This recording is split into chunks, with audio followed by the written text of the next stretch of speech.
প্রিয় ভিউয়ার্স, আমরা দেখব যে মাইক্রোফিন 360 সফটওয়্যারে কিভাবে প্রাইমারি প্রোডাক্ট ট্রান্সফার করা লাগে। এর জন্য প্রথমে আমাদের যেতে হবে মেম্বার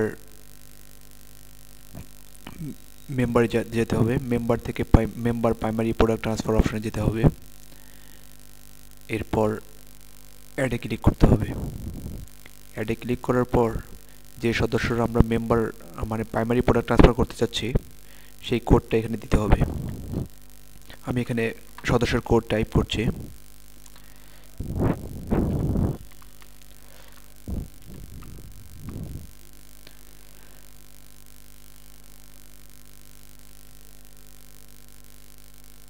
এরপর আমি যে প্রোডাক্টটি নিতে চাচ্ছি সেই প্রোডাক্ট এখানে সিলেক্ট করব।